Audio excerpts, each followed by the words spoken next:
The less we identify with our thoughts, the less we become thoughtless. When we conduct ourselves during the routine course of our lives, we often identify with our thoughts. A thought pops up within us, we think it is my thought, and we act on it. And then, if we have acted short-sightedly, stupidly, self-destructively, we wonder, why did I do that? So if we don't want to act thoughtlessly, we need to stop identifying with our thoughts. The Bhagavad Gita urges us to see that thoughts, emotions, and desires emerging within us are often the products of the three modes of material nature. In the 14th chapter, which analyzes the three modes, it says that prakasham cha pravrittim cha mohameva cha pandava na dveshti sampravrittani na nivittani kankshate udasina udasinam gunayyona vicharyate gunavartanti tyeva yovatishtati naingate. So it says that guna, that these three modes, they lead to particular kinds of thoughts, prakasham. When the mode of goodness is dominant, then this clarity comes. Pravritti, then in passion, the urge for action, hyperactivity comes up. Pravritti. Moha, delusion, confusion, inactivity comes when there is the mode of ignorance. Nadveshti sampravrittani. One should not resent it when it appears, when such thought patterns appear.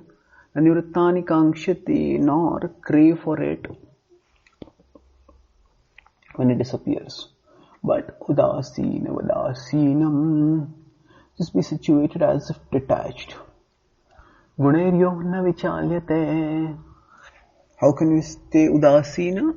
By understanding that these are actually caused by the modes. Gunavartanti tyeva yo vatishtati naingate, be situated calmly.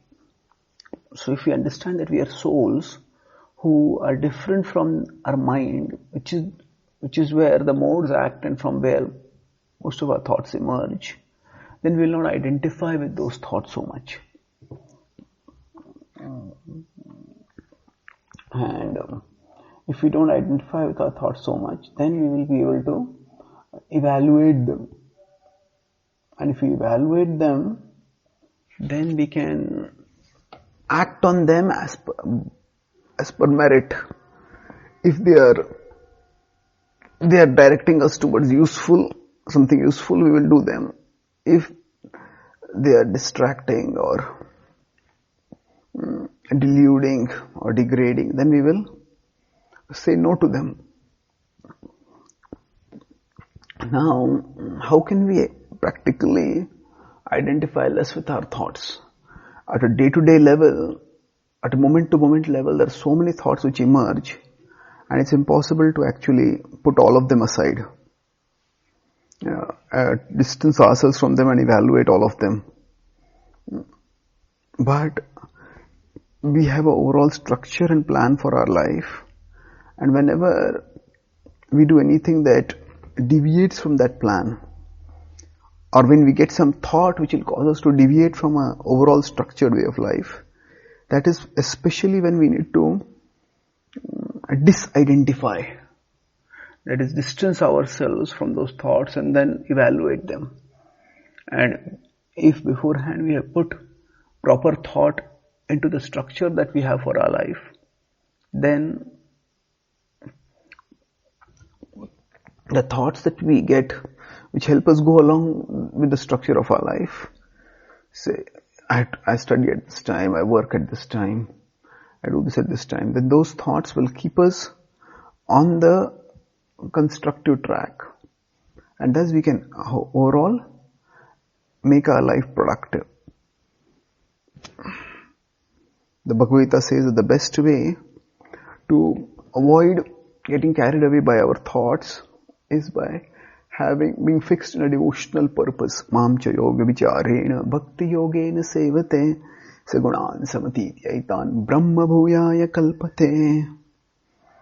If we become devotionally fixed, then we can resist various thoughts, because that devotional purposefulness gives us a parameter by which we can evaluate thought, that gives us a structure, and then we won't identify with distracting thoughts.